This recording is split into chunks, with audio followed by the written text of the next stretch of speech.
What's going on, all you wild sports enthusiasts? It's your favorite coaches back here, Coach Logan Myerz and my mate over there.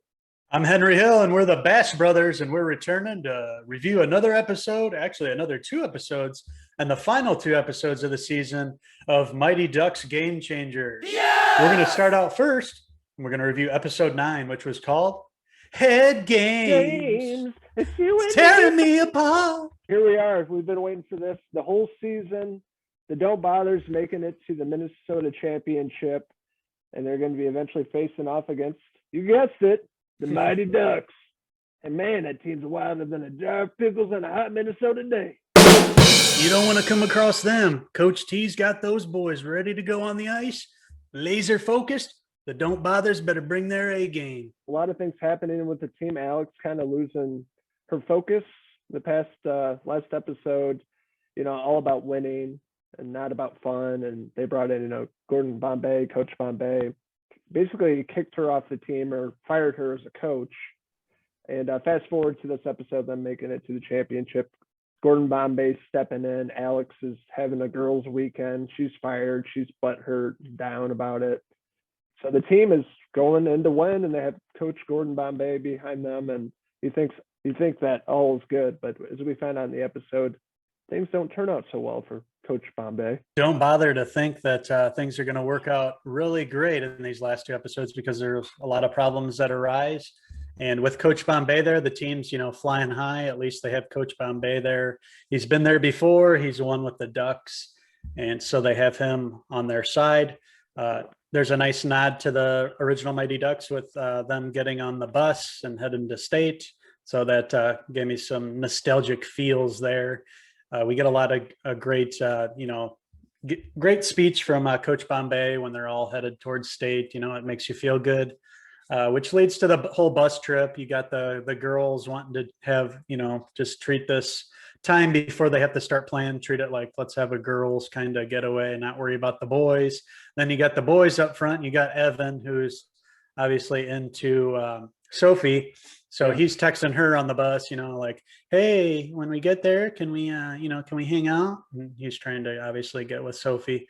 And, she's into it too. She likes him, but the girls kind of convince her to go with her and let's forget about the boys for a while.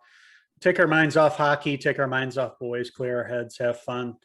And of course, that doesn't happen when they end up getting there, but that's the plan. So anyways, they end up getting to Minnesota there, and we see the big reveal of where they're going to play at the Minnesota State Championships at the Minnesota Igloo, this huge, obviously, hockey arena. And was the Minnesota Igloo one of the places they played in the original? Not for Mighty Ducks. It was in a Slapshot.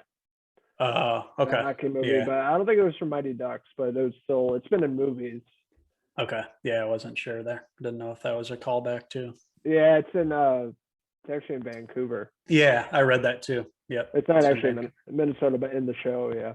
Right. But yeah, a lot of this episode was kind of setting up for the finale against the Ducks, the Don't Bothers and the Ducks. So it was a lot of, boys and girls hitting puberty and getting the feelings for one another, and Evan and Sophie and everybody else, having a crush on each other, and Coach Bombay and Coach T trying to get in each other's heads, and so really setting it up for the finale that was actually really fantastic. But episode 9, I had a good time with it. It was just really setting up for the finale. Head Games, I love the title of it, and that's pretty much what it was about. Yep, Coach T was trying to Yeah. And he sort of succeeds in this episode with Coach T there. They have a conversation. They're both in the bar, and Coach Bombay, obviously being a former alcoholic, which led him to coach the Ducks in the original movies. He's drinking a soda at the bar, so he's not going back to booze. So of course, this is Disney here. We're not going to turn Coach Bombay back into an alcoholic, especially in these days and times. So yeah, Coach Bombay and Coach T are having a nice moment, and Coach T is actually being pretty decent to him, or at least you think so. They have a nice conversation about how Coach Bombay's been there before. Coach Bombay's kind of giving him some tips. They're kind of saying good luck to each other. We'll see you in the playoff games, and all that. They're having a nice conversation. And of course, it's all a big ploy by Coach T to get into Coach Bombay's head. Coach Bombay is also trying to get in his heads back and forth. And also with the, not just the coaches playing head games, it's also the kids, like you mentioned, with their relationships. You got Nick and the other podcast girl, I can't remember her name. They're also playing some head games on each other. Yeah. Going with different boys and girls there, trying to make each other jealous. And of course, in the end, they both, end up getting together with, with who they should be with. But it's all head games in this episode leading into the final episode. But yeah, it's all relationships, them hitting puberty, hormones and all that, starting to like, the opposite sex or same sex, whatever. I remember being that age and going on a bus trip, and it was like a big deal. We didn't have cell phones back then, so we just like have to write letters. You lit? Yep. We do that, but it's really a setup for the finale. It was a pretty good episode. Not one of the best, but I get what it was trying to do, and it was cool bringing in Coach Bombay and his past coming back to haunt him essentially, and Alex has to step in the episode and going to the championship against the Mighty Ducks. But episode 9 was pretty good. Head games. I think I'm going to give it a 3 out of 5 Lou Graham hairpieces from Foreigner. I'll go ahead and give this a 3.5 out of 5. Coach T's epic hairpieces. That was Coach T's hair back there.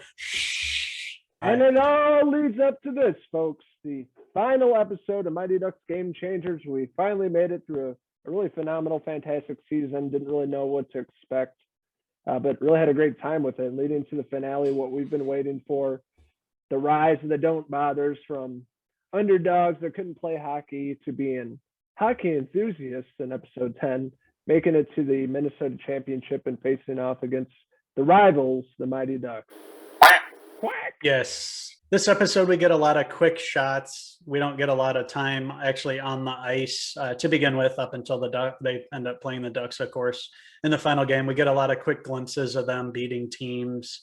We see some other teams on the ice, but we really don't spend a lot of time before the finale. So gotta say, honestly, I don't know if these kids can play hockey or not at this point. We've seen about 5 total minutes of them on the actual ice playing, and it's all been slow motion and body doubles and stuff, which is fine. This is Disney Plus, but it's just comical, Hopefully these kids actually learn to skate, in time for the next season, because they're going to have to look like a well-oiled machine, to prove what happened by the end of this episode, wasn't just a fluke. This episode, had some, it was called State of Play is the title of the episode 10 in this season. We get Coach Alex coming back. Obviously, Coach Bombay got screwed there by some head games by Coach T. So Alex is back, and she's got to put her getting big headed about winning and put that aside and focus on the team and making sure they're playing well together.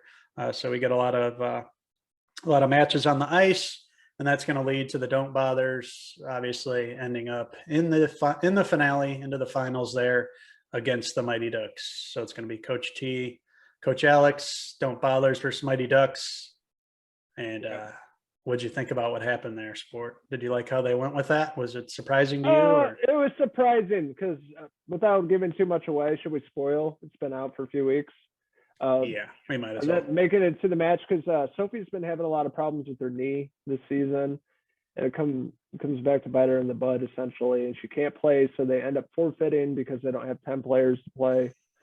But it really does set up a pretty cool scene where they do end up playing, but not in the championship, and the stakes are really high for that. The stakes are set with the Don't Bothers having to forfeit. The Mighty Ducks are your state champions. They get the trophy ceremony on the ice. They never, Sophie's injured, so they can't play. So it's not gonna happen for the Don't Bothers this year. They're not going to be state champions, but that doesn't stop them from challenging the Mighty Ducks. They think they deserve the name the Mighty Ducks. They're actually a team that works well together, isn't coached by a madman, and they think that they deserve a chance to play for the state championships. Although they can't win the state championship, they challenge them. If we beat you, you give us the Mighty Ducks name. So it's going to be a challenge on the ice. The Ducks accept, and they're going to play back at the old Ice Palace there, Coach Bombay's Ice Palace. And they have a match there, and we see what happens. Yeah, basically, if the Mighty Ducks lose, the Don't Bothers get the Mighty Ducks name. And if the Mighty Ducks win, the Don't Bothers basically have to stop playing, essentially. Yeah. So the stakes are pretty high, and you could pretty much predict in the 34-minute episode, by the way, this should have been like an hour. Yeah, They definitely should have extended. Wrapped up a bunch of stuff in 34 minutes. You know, as you can imagine, it's pretty intense. You can guess who wins, and, you know, it's going to set up future seasons, I hope, of this series. And I thought it was pretty cool. It just felt a little rushed. A little rushed. They should have extended the episode length out for the finale, especially. But I guess they kind of treated the last 2 episodes as the finale. I mean, those 2 episodes, them getting to state, you could treat it as one whole. Yeah, but definitely the action on the ice was lacking in the finale. We should have saw at least a couple matches previously to make the stakes higher for when they got to the finale, and what happened would have felt like a bigger letdown. But then in the end, of course, they were triumphant, and it sets up a season 2. We haven't heard anything about a renewal coming on. But let's hope that it earns a season 2, because I think we're going to see a better season 2. We're going to see a more focused season 2. Not only are they going to be the Mighty Ducks in season 2, but with COVID, the pandemic mostly over, and obviously sets back up and running, more actors available to come work, we're going to get a lot of people that we didn't see from the original Mighty Ducks back, and we're going to get the Ducks that we saw in season 1 back as well, and hopefully see Josh Jackson, see Sean Weiss come back. Hopefully he's all clean and sober now, so it'd be great to see them. They could provide some good stories there moving forward, sort of mentor the Ducks in their first full season as the Mighty Ducks together. So yeah, I'm all in for a second season. I had a lot of fun with this. I mean, it's a Disney show. I didn't know how well they'd be able to do it, but I liked what Stephen Brill, the creator of the original franchise, did with this show, and I loved how Emilio came back as Coach Bombay. I thought Alex there, what's her name? Lauren Graham. I thought she did a great job as Alex. I wasn't so sure at first I thought it was going to be kind of cheesy, but yeah, she grew on me, as did the kids. I liked a lot of the kids. They were able to give those kids some good backstories throughout the season.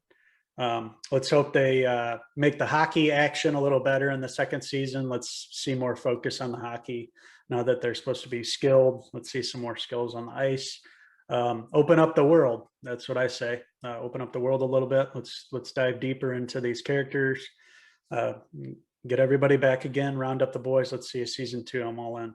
I had a great time with this. The final episodes, especially when they go back to the Ice Palace and they're playing with some old familiar jerseys like back in the day. It made it even more special, like setting up for the next season.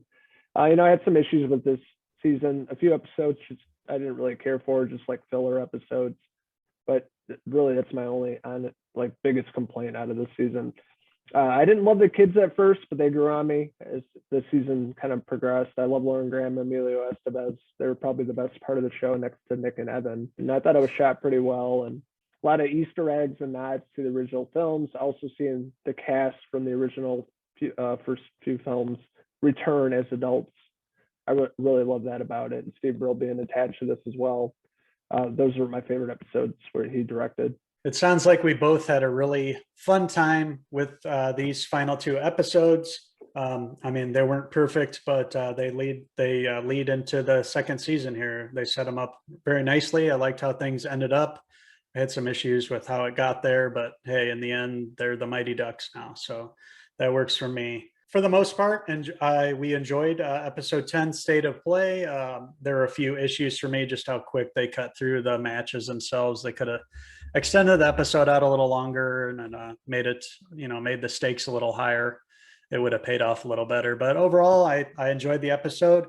Episode 10, State of Play, for the Mighty Ducks Game Changers Season 1, the final episode. I'm going to go ahead and give this one a 4 out of 5. Game Changers hair pieces. And I had a great time with the finale, State of Play. All leading up until this, episode, the finale between the Ducks and the Don't Bothers, and where it all leads for next season. And I can't wait to see where they go next season. It was a fun episode, just like you were saying, a bit rushed. I thought they could have extended it maybe another 20 minutes to iron out some more of the characters and the build up to the game and the aftermath of that. It was really my only complaint. So I would give episode 10, the finale, Mighty Ducks Game Changers Season 1, a 4 out of 5 Emilio Estevez hair pieces.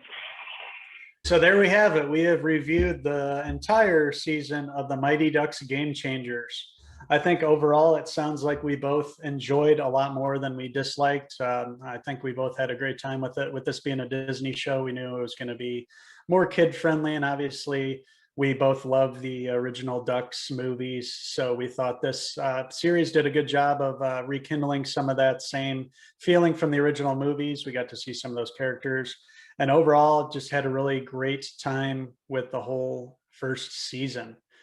Just really worked for me. I enjoyed watching every episode. It was something that you could put on and not have to be super focused on like most shows. You don't want to miss any details. It was just a fun show. You can watch with the family. I look forward to watching the Ducks movies with my son, and then I can introduce him here to the Mighty Ducks Game Changers. It's a nice companion piece to the movies. Overall, just had a great time with season 1. I'd give season 1 of the Mighty Ducks Game Changers overall a very solid 4 out of 5 Mighty Ducks hair pieces. Being a huge Mighty Ducks fan since I was a kid, these came out, I think, 92. So a long time ago. Love the original movies. Just rewatched them recently. Bodie had a great time. And it's great feeling all those nostalgic feels with this brand new show.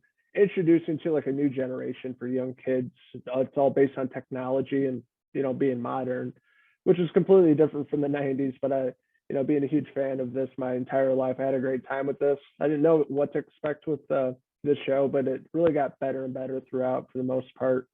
And I love the characters, Lauren Graham, Emilio Estevez, and I can't wait to see where this goes. It's like basically like a Cobra Kai. So they're going to bring in a lot of old characters into this universe. And also introducing them to a younger generation that probably aren't familiar with them. So it's pretty interesting. But I had a great time with Mighty Ducks Game Changers Season 1. I'm going to give it a 4 out of 5 Lauren Graham hair pieces.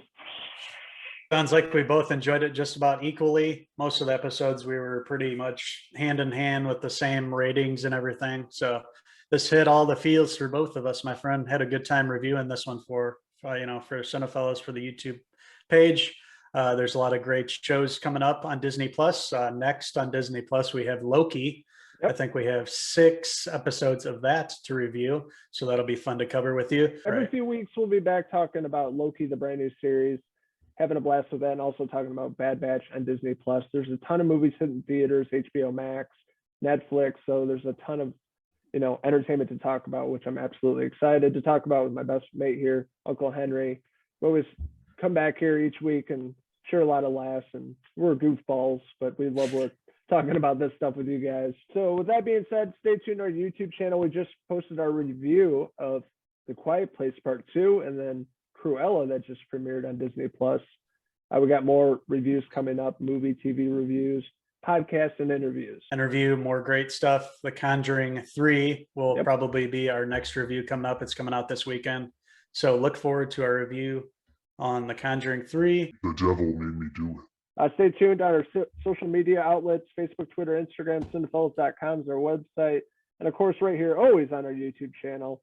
If you like what you see here, hit subscribe below. So until the next Cinephellas review, I'm Uncle Henry, and that's my good mate over there, Logan Myerz. Until the next time, as we say, cheese!